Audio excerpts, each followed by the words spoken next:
Hey everybody, I'm Tyler Esselman. And I am Michael Osinski. And you are listening to This One Goes to 11. This One Goes to 11. It's the podcast where we invite somebody who intrigues us to have a nice little conversation about an album that they believe is perfect. So perfect, in fact, that 10 out of 10 just isn't good enough. Hell no. Maybe it's not a nice conversation. Maybe it's high stakes. They gotta make their case. Yeah. It's a competitive thing.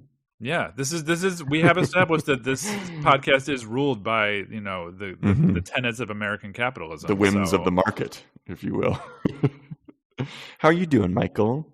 Oh, I'm just chilling on this bright October afternoon, because it's definitely October when we're recording this. Oh yeah, it's very October out right now. Yeah. I'm feeling the fall. The fall feels right for me. The fall feels like my time. It always has been for my family. I mean, you are a Sagittarius, so like it is your season. So. I am. My birthday is on Thanksgiving this year. I saw that in the calendar. As it sometimes is. Yeah. Is that weird when that happens or no? No, I love it. It. Okay. It's the best. Yeah, I get to awesome. have a big meal. Get to hang out with my family in theory, and yeah, it's just I've never minded it ever once in my life. All right. Well, I can tell you one thing we can give thanks for this week is a pretty badass guest on the pod. Who are we talking to this week, Michael? We are talking to Josh Thorps. Josh blew in from the Windy City of Chicago, Illinois, and landed himself in the heart of Philadelphia in 2013. He graduated from the University of the Arts with a BFA from the Directing, Playwriting, and Production Department with a focus in directing and playwriting. After college, he worked as an assistant production manager at the National High School Institute Cherubs program at Northwestern University in Evanston, Illinois. I'm a little familiar with that program. Making his way back to Philly, he joined the Arden Theater Company as an Arden professional apprentice for Class 25 in the 2017-2018 season. And after that year, he was hired as the first education associate at the Arden Theater Company and continues to love working with the Philadelphia School District, bringing theater skills and literacy techniques to their classrooms. On top of all that, he's back at his alma mater, teaching various classes to the new generation of theater artists. I think that's what they call the good work. It is the good work. He's doing the good work. He was my, the term that we use at Cherubs is FACAS, which is probably not the nicest term. It stands for faculty associate, which basically means like he's the best. Like a TA kind of, right? Well, kind of like camp counselor, kind of like TA. Like, I mean, they wear so many different hats. Like, I bet he was great at that. They were exhausted by I had a good team that year, actually. Both of my fat asses. Your fat asses. Yes, most definitely. It's not. People don't. There are some people who can't bring themselves to say it, and I understand gross. why. It's a little gross. It's a little gross. Yeah. I won't say it again, everybody. Sorry about that. But Josh is just lovely, and this was, it was great to meet him, great to have him on, and he's talking about an album that Michael and I had been highly anticipating. We've been looking forward to this one for quite some time, and maybe you feel like I just say that about albums, people, if that listen to this podcast, but I mean it. I mean it when I say we were really looking forward to this one, and I think Josh does a bang up job. He's telling the truth, dear listeners. We do have a list. We do have a short list. Mm-hmm. Yeah. Mm-hmm. So we'll never tell you what's on it, though. No, so that wouldn't be fun. No, never. Well, without any further ado, let's get into it. Let's have a conversation with Josh, shall we? Yes, let's shall.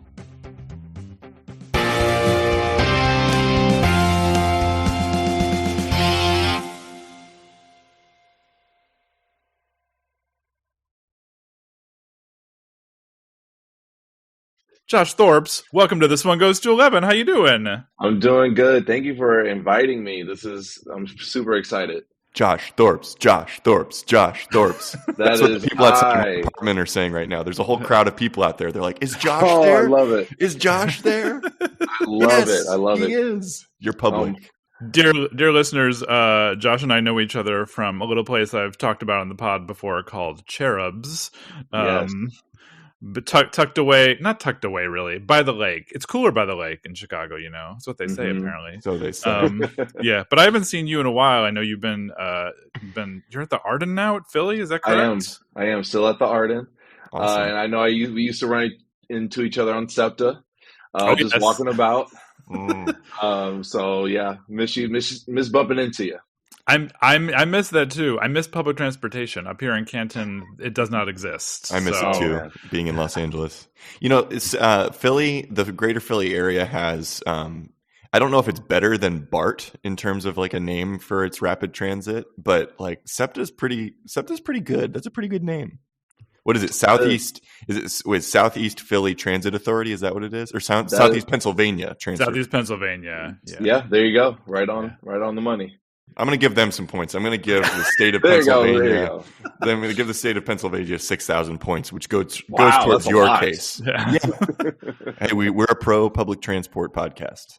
So I will say though, SEPTA is not good at slogans. For a while, their slogan was "We're getting there," which is like right. I mean, it's still the slogan. That's still the slogan. I thought they were going to change it. All right. No, it still feels the same. That's so funny. I love that.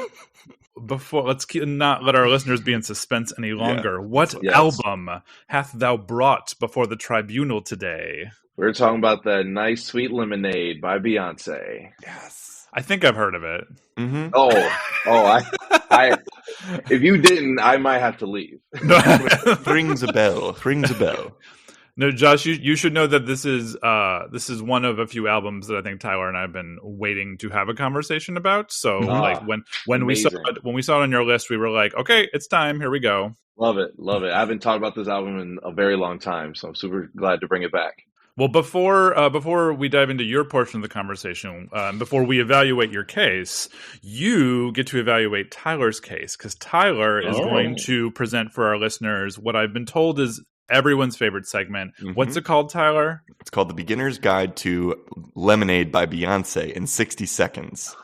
Yeah. I'm not gonna sugarcoat it. I'm putting expectations low in terms of the quality of what the 60-second intro is going to be. I've done some hard ones too. I've had to 60-second intro some of the biggest artists of the 20th century, and this was as difficult as any of those that I've done. So I don't want to set expectations low, but I'm going to set expectations low.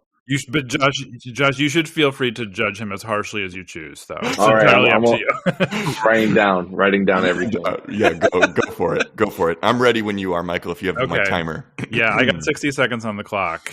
Touch of sound, sibilance. Okay. Ready, and 3, 2, 1. Go. Let's start with some numbers and titles. 200 million records sold worldwide, 32 Grammys, 26 MTV Video Music Awards, truly more awards for her music than any other woman ever. The highest earning black musician of all time, the most successful black touring act in history, and whether Time magazine said so or not, one of the most influential human beings of the last century. Bow down to Beyonce Giselle Carter-Knowles, Queen B. A proud daughter of Houston, Texas, Beyonce got her start like so many before her as a church singer, and when her formidable talent became clear, she found herself deeply involved with the competitive late 90s girl group circuit with her first group, Girls Time. This group would evolve into, of course, Destiny's Child, and that would catapult her into true superstardom. She eventually broke out on her own and has carved out a career that has showcased her fearsomely large arsenal of musical gifts, undeniably influenced the musical vernacular of our time, her astounding raw multimedia 2016 opus Lemonade being the perfect example, and continues to send cultural shockwaves with every step she takes. She's one of one. She's number one. She's the only one. She's Beyonce. Nice. And you know what? There's no judgments there. That's awesome. So Josh, you get to whatever scale you choose, whatever rubric you choose. You can give him a letter grade. You can give numbers. You can you can. It's totally up to you. We're very Montessori about this around here. Mm-hmm. I will give you an A-. Great. And not an A+, only because single ladies phrase wasn't mentioned. And I feel like every time Beyonce's name comes up, it's like single ladies has to be in there. But it's kind of the most punnable of her song titles. Right. I acknowledge that. Thank you. And I know I missed a lot. I also wanted to say that Michael and I were discussing this briefly beforehand, and so much of this comes down to money, right? Which it isn't all about the money, but I do think that there is some data there are some Beyonce data points that maybe we can dig into that might, some of the ones I quoted here might be arguable, I guess is what I'm saying, as it stands. But I think that all adds to the tapestry of Beyonce and what she means to music. So we're going to get into it. Thank you for the A-. I'm perfectly fine with an A-. I wouldn't have been when I was 17 years old, but right now I am. So Josh, you and I have just met.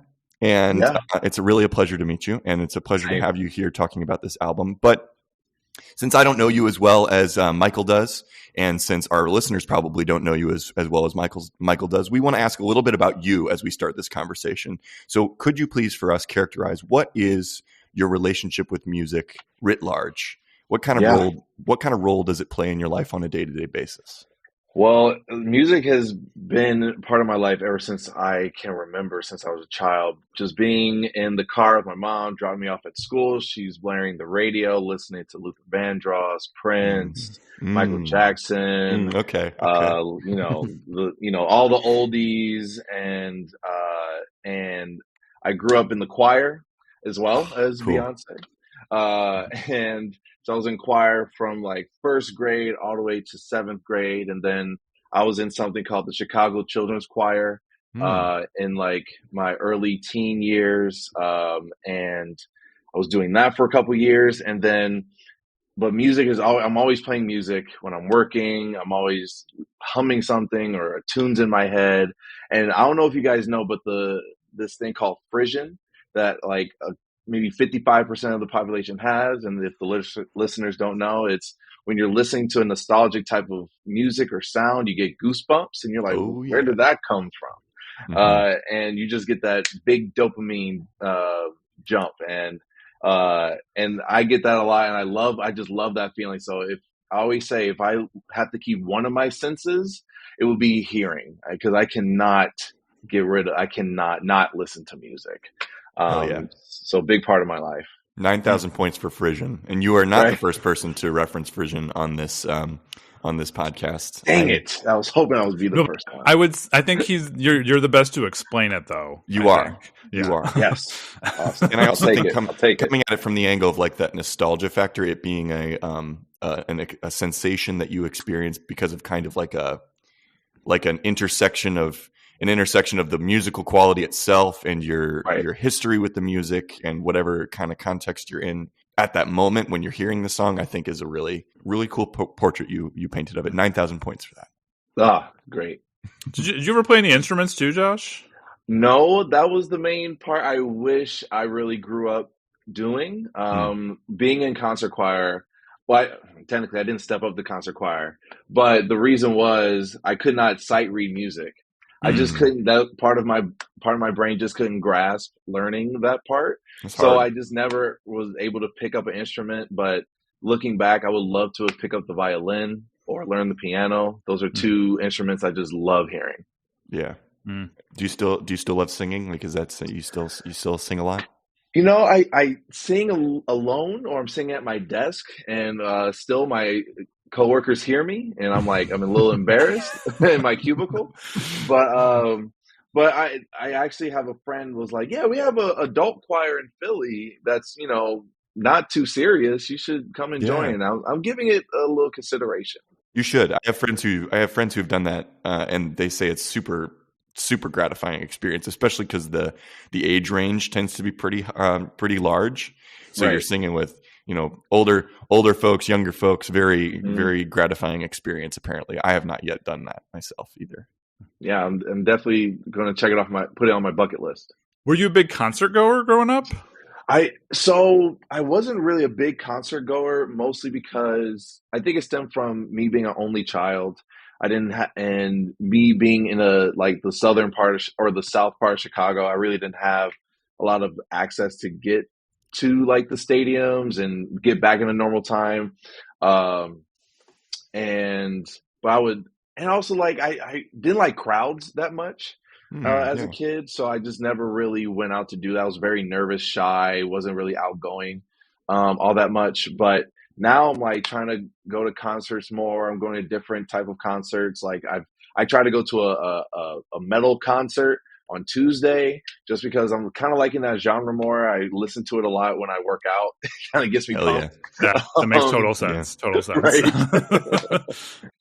I did go to a Earth, Wind and Fire concert when I was 12, because my mom got us tickets. So that was like a formidable memory in my brain. 600 points for that one. That's a notable one.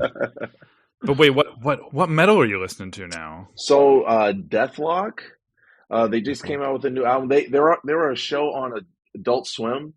It's just like the animated adult characters, and they're like a death metal band, but they I've heard of this, yes. Yeah, and they like go on missions and stuff like that. I really didn't watch the show that much because I was like a kid and wasn't allowed to watch Adult Swim. I had to go to bed, so I really didn't watch that much. But growing up, I had a lot of friends that were into it, so I like took a listen to it. I can't say I know a lot of their stuff, but I do know like a good amount of their songs. And like I said, it's good pump up music for sure. And also baby metal. They're a Japanese baby metal. Yeah, they're a Japanese death metal band, and they actually toured together, Deathlock and Baby Metal, and they're touring together. It's called I can't remember what they're calling the tour, but they were here on Tuesday in Philly, and I really regret not going, but oh yeah, you got to go to a metal show. There's nothing like a good metal show. And I got long hair now, Michael. You're ready. So, you're ready. Yeah, because when we met, I didn't have this long, luscious hair, so I can now like headbang and flip my hair around and all that stuff. I'm still getting over the fact that there is a Japanese death metal band named Baby Metal. I'm still trying to like figure that out here. We might have to send a message to our This One Goes to 11 metal expert, Sahar, to see if she knows Baby Metal and if she has. I would love to hear that. I will also say that my front runner for album of the year, which I'm not going to say the name of it yet, is a metal album that I will share with you off the air. Okay. Got to save up the content. Exactly. Can't give it all. But it rules, and I think you might dig it. All right, bet. Yeah. So let's find out, how did you discover, okay, this is a weird question. How did you discover Beyonce? And oh man. do you remember the first time you heard her, and specifically the first time you heard this album? Oh man. So the first time I heard Beyonce, I was definitely, it was middle school, Destiny's Child. Gotta be. And I'm really not a Destiny Child fan, so I'm not going to fake it. So I don't know any of the title of their songs, but I knew their songs listening because I went to middle school. So all the girls in my class were like playing it and like listening to it and talking about it. And it was on the radio. But then when I really started paying attention to Beyonce, was when she became solo, and she was just out there, doing her thing. And then I really started paying attention in high school with Single Ladies, and the self-titled album came out. And I was just like, wow, like she is the queen. Like she is doing a lot of great stuff, and she's putting out like a great image for Black artists and Black women artists, and she doesn't cut corners. She works hard. She puts nothing out but perfection. And she seems like a nice person. Sometimes with celebrities, you never know, like behind closed doors, if they're nice or they treat people with respect. But me, I went to University of the Arts, and I have friends that are backup dancers for her, and they come back regularly. So seeing that, she seems like a good person. So I can't imagine you want to dance over and over again for a person that's not professional. Well, you certainly don't want to get caught into a situation where you have to dance for somebody that is not professional, is not kind. Right. You're not referencing anyone specific, are you, Josh? No, I'm not. Certainly not. Certainly not. I am not. There's something about her overall, like it really feels like she runs her operation very professionally. And I really respect that. And to what you're saying about like she doesn't release anything but perfection, there is a meticulousness that has been very clear about her work for forever. And I mean, the crazy thing is that she's still only 42, right? Yeah, which is crazy. It's like absolutely. You when you look at the scope of her career thus far, you're like, God, she was doing that when she was 20. When she was 20, she was in the biggest girl group on earth. What the hell? Right. You know, like how does me as a 20-year-old, I could barely handle going to school. And so like the fact that she, you know, for whatever reason, it sounds like, you know, her family was very instrumental, and she didn't do it alone. She definitely didn't do it alone, but definitely not. There is some special power in being able to own your voice that young and just kind of go from strength to strength. It seems like she has at this point. Yeah, I like to call her like the Serena Williams of music. Hell yeah! Like she is just. You get 10,000 points for that. Right. She's just doing best. She's the best of the best, and still going. So how did you discover Lemonade though? I mean, what were your initial impressions of that album? So I'm in college at this point because it came out in 2016. So it's my junior year. And this was April. So it was like towards the end of my semester. And I'm just hanging out at a friend's apartment. We're just chilling. And someone just says, Beyonce just dropped a visual album. And we're all like, what are you talking about? What is a visual album? Right. What is a visual album? Like, what are you talking? It's just like a music video or something? You're like, no. Like she dropped the full thing. So at that time, Tidal was like, it exclusively came out on Tidal. You couldn't watch on YouTube, couldn't watch on Apple Music. So we're like, someone give us a Tidal login. Like we need one now. Like, so I think someone just like signed up for a free trial. We watched it and we watched it again, and it was just like some of the best visuals and music that we've heard. We were all mind blown. We were all like bowing down at the TV. And it was just a crazy moment that we all just shared together in just randomly, just a random night in April that just dropped. So that's how I kind of went into it. Would you say that this album changed your relationship with Beyonce as a listener? Absolutely. Not to ask a leading question. I'm bad about that, but no, it's all good. No, yeah, that definitely put me more on the Beyonce train. This is also, I'm in college, so like me listening to lyrics I'm much more, you know, analytical about it and like listening to the message of music. So I was just like, wow, she's really taking us on a roller coaster of topics throughout this album. Like she's also exposing herself, her personal life, and she's also telling us to pay attention to all these things going around her. And like she's also bringing up her past, the way she grew up and stuff like that. So I was like, wow, this is awesome and beautiful, and the Frisians happening, and and it was just such a wonderful roller coaster. And I was just like, yes, now I'm listening to every album that she comes out with. Yeah, it's what's so, talk about like exposing yourself. I mean, there are breakup albums, and then there's something else, and whatever this, which is not like, in some ways it's almost more anguish because the fact that like she and Jay-Z did not break up, but she had some things to say. Absolutely. Sure. And what's the crazy part is like, it was recorded from 2014 to 15. So this was marinating. So it was it was marinating nice and slow. And the fact that it was like, you messed up. I'm going to tell you why you messed up. But it's also it shows the maturity of their relationship, where he didn't like react the way other would have reacted to a breakup or an exposing album. And it showed like every marriage has their problems. We're no different from you guys, from the public. Like no one's perfect, but we're still in this together, and this is how we're going to get through this. I'm going to give you 12,000 points for it marinated. I'm racking up the points. Yes, you are. Yes, you are. Don't stop, Josh. Marinated it and cooked it low and slow, because I do think that is something like, if we're examining our relationship with these people, which has been a common thing for us over the course of this pod, and just me and Michael's friendship in general, is kind of like interrogating like why we feel connected to celebrities and musicians and artists the way that we do, feeling like we know them. But there's almost like a lesson to be learned in that. I don't think that we should always take our lessons from artists, but like the lesson of like The lesson of this is my way of like claiming my power in this relationship, is to use this platform that I have to express a very complicated. It's all gray. There's no black and white about any of this. And I think that's, in re-listening to that, I really respect it.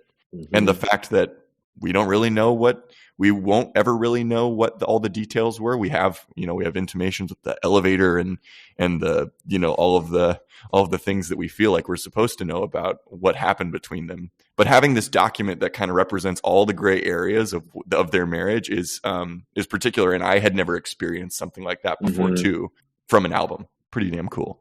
And she walks right up to the line of, all great art, I think, comes from a personal place. But I think that sometimes when art crosses the line and gets too personal, it can get dangerous, or it can get kind of muddy or kind of sappy or something like that. But she walks right up to that line and like flirts with crossing over it, but never does. And that's why I think it feels so vital. Right. I remember the first time I listened to it, and like within a couple songs in, I'm like, oh, okay, there's no confusion about whether or not Jay-Z did anything bad here. It is direct towards the beginning here. Right. But I also like how she doesn't name drop. She doesn't name drop him. She doesn't name drop the other person. And so it kind of then leaves it open for the rest of the public to sing along with the song. And if they went through something like that, they can still feel connected to the song. Yeah. So that's why I like that she did that. That's also like showing the maturity in it as well. And it makes it, I'm just now thinking about this, it makes it timeless.